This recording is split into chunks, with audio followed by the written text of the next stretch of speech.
साध्वी। पति मिंगित कोविदा नित्यं पर्यचरत प्रीत्या भवानीव भवं प्रभु।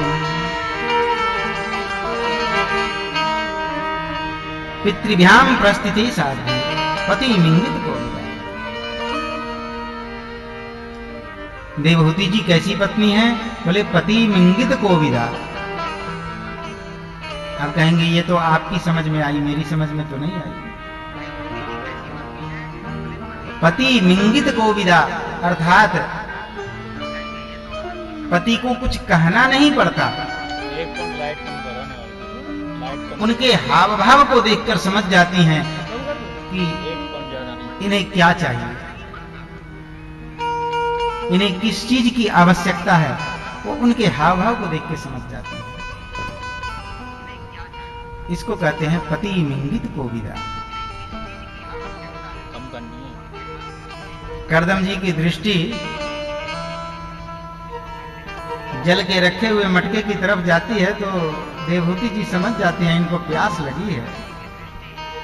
झट जल का पात्र लेके सम्मुख खड़ी हो जाती है, लीजिए जल पी लीजिए।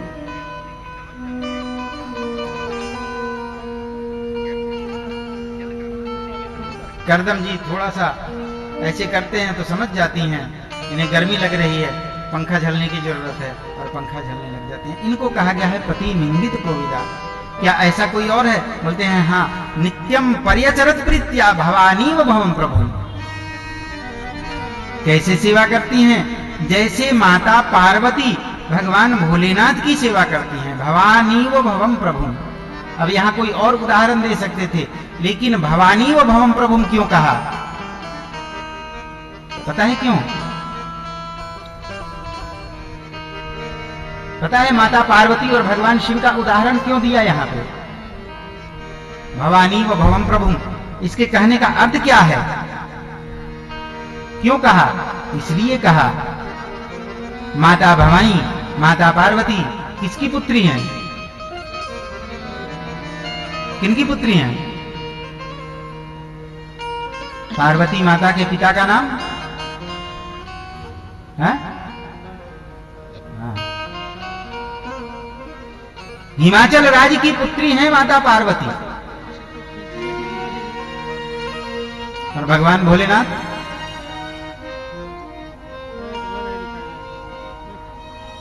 वो तो औढ़रदानी,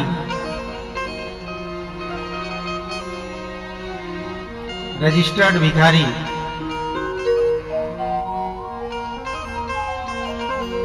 उनके साथ कुछ भी तो नहीं है। क्या है?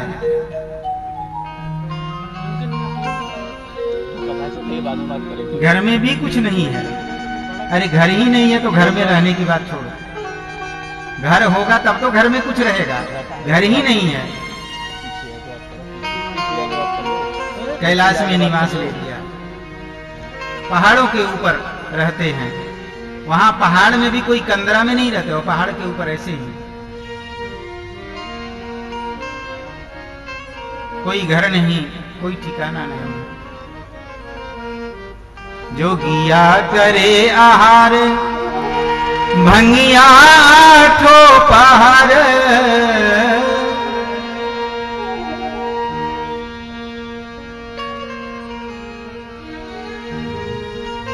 घर में खाने का भी कुछ नहीं है। जोगिया करे आहार भंगिया ठो पहाड़, अरे घर में नाही चाउर दाल तरकारी हो गौरा बरबम भिखारी।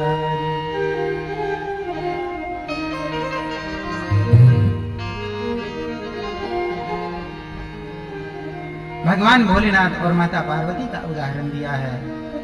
पार्वती जी एक राजा की पुत्री हैं और भगवान भोलेनाथ भिखारियों का सवेश बना के रहते हैं। तो लेकिन फिर भी माता पार्वती कभी कोई सेवा में कमी नहीं करती। कभी अपना अभिमान नहीं दर्शाती। या जी मैं तो राजपुत्री हूं, आपके यहां भला ऐसे में क्यों रहूंगी? कभी माता ने ऐसा नहीं कहा। बड़ी प्रेम से सेवा की है श्री देवहूति जी ने कर्दम जी की। कर्दम जी प्रसन्न हुए हैं। एक दिन तुष्टो हमद्य तव मानवी मानराया शुश्रूषया परमया परया च भक्त्या यो देहि नामयमतीव सुहित्स देहो नावेक्षिता समुचिता चकुतुम मदते। देवी मैं आपकी सेवा से प्रसन्न हुआ हूं, आप मांगो, क्या मांगना चाहती हो? देवहूति जी ने कहा आप जैसा पति मिल गया, अब मुझे कुछ मांगने की आवश्यकता नहीं, आप तो रहने दो, आपको पाके मैं संतुष्ट हूं। कर्दम जी ने कहा आप नहीं मांगना चाहती, लेकिन मुझे याद है मैंने आपके पिता को वचन दिया है संतानोत्पत्ति की, तो इसलिए श्री देवहूति जी को एक दिव्य औषधि युक्त सरोवर उत्पन्न किया है अपने संकल्प से। उसमें श्री देवहूति जी को ले जाकर स्नान करवाया गया। देवहूति जी पुनः पूर्ववत हो गई हैं, सुंदर स्वरूप इनका हो गया है। एक कामद नाम का विमान प्रकट किया है श्री कर्दम जी ने, और उसमें लेकर के बैठे हैं। कालांतर बीतते बीतते इनकी 9 कन्याओं की उत्पत्ति हुई है।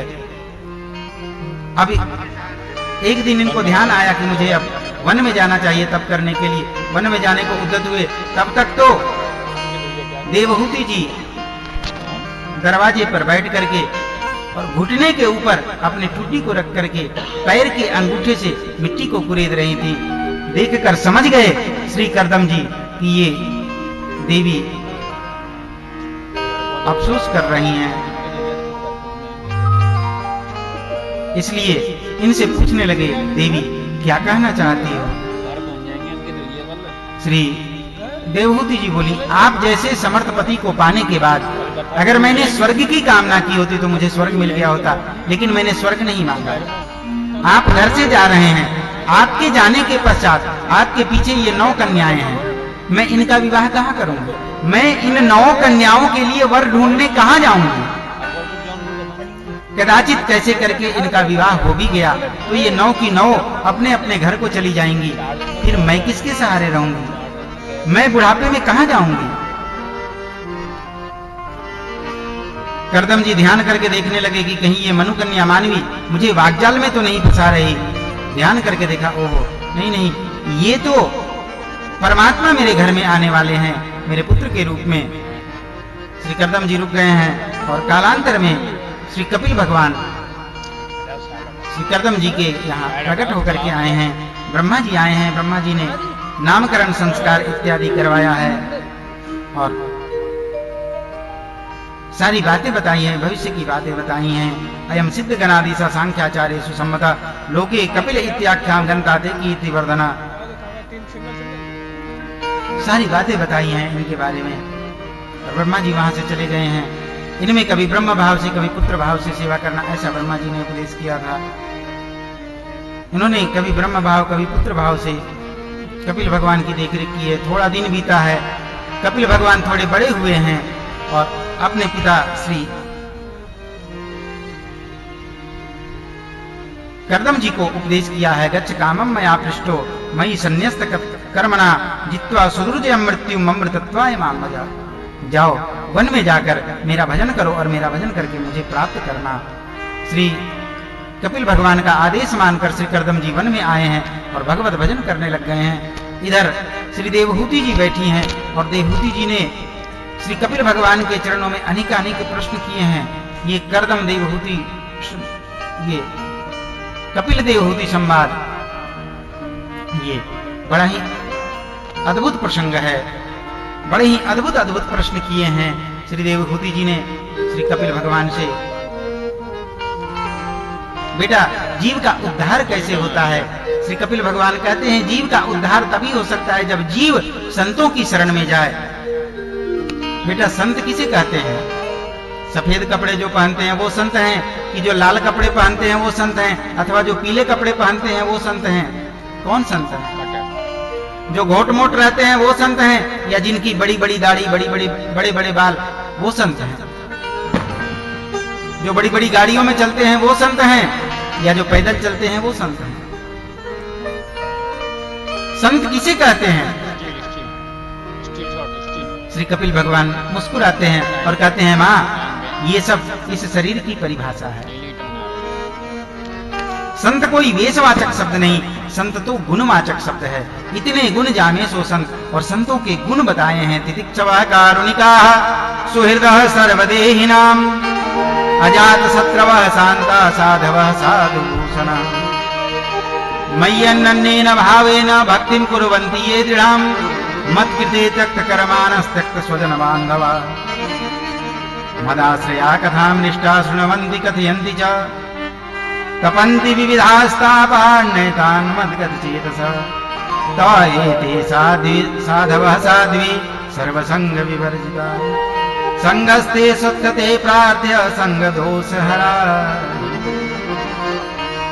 संत का प्रथम लक्षण क्या है? बोले प्रथम लक्षण है तितिक्षव। जिसके अंदर जितनी सहनशीलता है वो उतना ही बड़ा संत है। तितिक्षव। संत श्री तुकाराम जी, तुकाराम जी के साले साहब आए हुए थे। ध्यान से सुनना, तुकाराम जी के साले आए हुए थे। तुकाराम जी की पत्नी ने कहा खेत में जाओ, थोड़ा गन्ना लेते आओ, मैं अपने भाई के साथ भेज दूंगी। तुकाराम जी गए, खेत से गन्ना काटा, काट के गन्ने की गट्ठर लेके आ रहे थे। रास्ते में बच्चे लोग मिले और बच्चों ने कहा बाबा गन्ना दो ना, हम गन्ना खाएंगे। अब तुकाराम जी तो हर जीव में भगवत स्वरूप देखते थे, तो बच्चे मांगने लग गए। तो तुकाराम जी को लगा भगवान ही मांग रहे हैं, और तुकाराम जी ने उस गट्ठर में से एक गन्ना निकाला, एक बच्चे को दिया। दूसरा बच्चा आया, दूसरे बच्चे को भी पकड़ा दिया। तीसरा आया, तीसरे को भी पकड़ा दिया। ऐसे करके पकड़ाते पकड़ाते जब घर पहुंचे तो एक गन्ना बचा हुआ था। गन्ने की एक डंठल बची हुई थी। ले जाके पत्नी को पकड़ाया और पकड़ा के बोले ले, तूने गन्ना मंगाया था, ये गन्ना पकड़। अब पत्नी को गुस्सा आया, बोले अरे मैंने अपने पियर भेजने के लिए गन्ना आपसे मंगवाया था, तो आपको ये एक डंडा ही दिखा, एक ही गन्ना लेकर के आए, ये एक ही गन्ना मैं भेजूंगी। इतना गुस्सा आया तुकाराम जी की पत्नी को, इतना गुस्सा आया कि वो गन्ना को अपने हाथ में लिया और तुकाराम जी की पीठ पे दे मारा। इतनी जोर से मारा कि वो गन्ना दो टुकड़ा हो गया। अब इतना होने के बाद क्या होना चाहिए?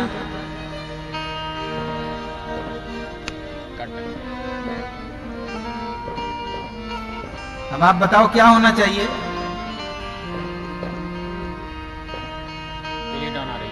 नहीं बताओगे?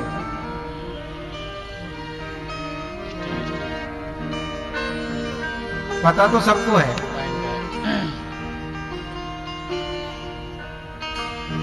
जय जय श्री राम। लेकिन तुकाराम जी ने कुछ नहीं कहा। तुकाराम जी ने पता है क्या कहा? तुकाराम जी ने गन्ना जो दो टुकड़े हो गया था, तो दोनों टुकड़ों को उठाया और उठा के कहा देवी अरे बड़ी पतिव्रता है तुम, अरे मैं तो एक ही गन्ना लेके आया था, तूने सोचा कि एक गन्ने में भला मैं अब क्या करूंगी, तो आधा तूने अपने लिए और आधा मेरे लिए, दो टुकड़े कर दिए इसके, ले एक तू चूस ले, एक मैं चूस लेता हूं।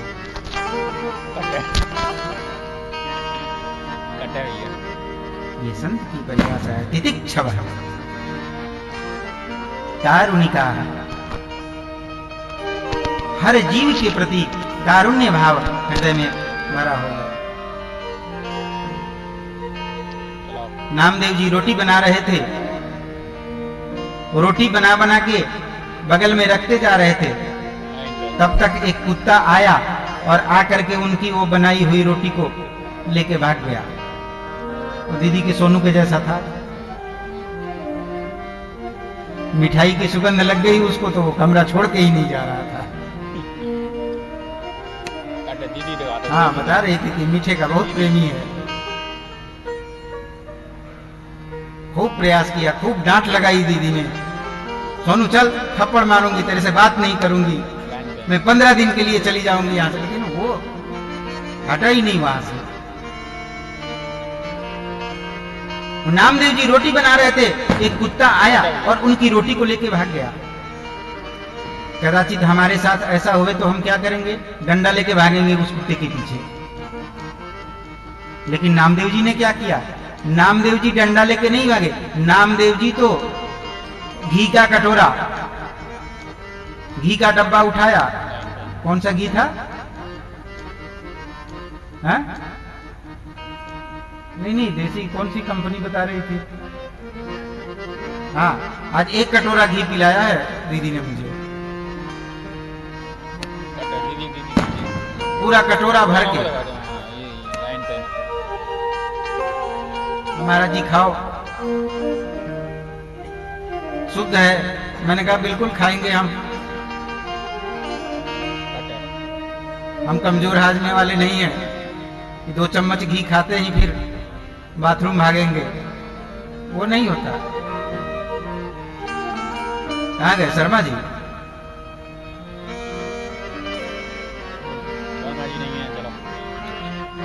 जय श्री राम।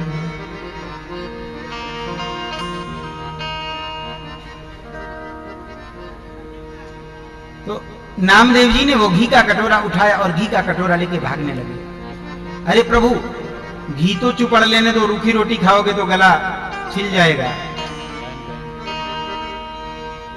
नामदेव ने पकाई रोटी, कुत्ते ने उठाई, पीछे घी का कटोरा लिए जा रहे हैं। भगवान से कहा प्रभु रूखी खाओगे तो आपका गला छिल जाएगा, इसलिए घी तो चुपड़ लेने दो। उस कुत्ते में से भगवान प्रकट हो गए। ये है कारुणिका सुहृदा सर्वदेही नाम, सबके लिए सौहृद भाव होवे, अजात शत्रु शांता साधु साधु। ऐसे गुण जिसके अंदर विद्यमान हो, जो अजात शत्रु हो, ऐसे लोग साधु कहे जाने योग्य हैं। मैं अनन्य न भावेना, जो मेरे में अनन्य भाव रखकर मेरी सेवा करता है, मेरी पूजा करता है और मेरे ही आश्रित होकर रहता है, ऐसे जीव को संत कहते हैं। ऐसे संतों की परिभाषा दी है। और मां को उपदेश करते हुए श्री कपिल भगवान गंगा सागर की ओर चलने को हैं। श्री कपिल भगवान के चरणों में श्री देवहूति जी ने प्रणाम किया है और प्रणाम करके श्री देवहूति जी का शरीर वहीं पे नदी के रूप में प्रवाहित हो गया है। नाम हुआ है सिद्धपद। जय जय श्री राम। कपिल भगवान वहां से उठकर आज भी गंगा सागर में बैठकर तप कर रहे हैं। लोग गंगा सागर दर्शन करने जाते हैं, कहते हैं सारे तीर्थ बार बार, लेकिन गंगा सागर एक बार। तो सब लोग अपने जीवन काल में एक बार जरूर जाते हैं गंगा सागर दर्शन करने, वहां स्नान करते हैं, स्नान करके अपने भाग्य को श्री मैत्री जी कहते हैं या इदम मनुश्रृणोति यो विधत्ते कपिल मुनिर्मात्मात्म योग गुह्यम भगवती कृतधि सुपर्ण केता उपलब्धे भगवत पदारविंदम। जो भगवान कपिल के इस चरित्र को सुनता है या इदम अनुश्रृणोति। देखो भागवत जी के प्रसंग ऐसे ऐसे हैं ना, इसमें वक्ता को बहुत कम लाभ है, सुनने वालों को बहुत लाभ है। और इस प्रसंग में देख लो, या इदम अनुश्रृणोति, जो कोई इस चरित्र को सुनता है, कपिल भगवान के इस चरित्र को सुनता है, भगवती की कृतधि सुपर्ण केता उपलब्धे भगवत पदारविंदम, उसे भगवान के चरणारविंदों की प्राप्ति होती है। प्रेम से बोलिए श्री कपिल भगवान। मनोस्तु शत्रुपायाम तिस्रः कन्या सटगिरे। मनु और शत्रुपा जी की 3 कन्याएं हुई हैं, जिनमें से देवहूति का वंश वर्णन हमने सुना। आकुति और प्रसूति ये 2 हैं। इनमें से आकुति का विवाह रुचि नाम के प्रजापति के साथ में हुआ। इनके तोष प्रतोष संतोष भद्र शांति बृहस्पति इत्म कवि विभु स्व सुदेव रोचन द्विषट सुचिता ये सब इनके पुत्र हुए। इनमें से प्रसूति का विवाह ब्रह्मा जी के पुत्र दक्ष के साथ हुआ। मरीचि अत्रि अंगिरस पुलस्त पुलह ऋतु भृगु वशिष्ठ दक्ष ये 9वें पुत्र जो दक्ष हैं, दक्ष के साथ प्रसूति का विवाह हुआ। इनसे 60 कन्याएं हुई, जिनमें से 27 का विवाह चंद्रमा के साथ हुआ। इन्हीं में से एक कन्या हुई सती, जिसका विवाह भगवान शिव के साथ हुआ। एक दिन सती ने श्री कृष्ण गोविंद हरे मुरारे हे नाथ नारायण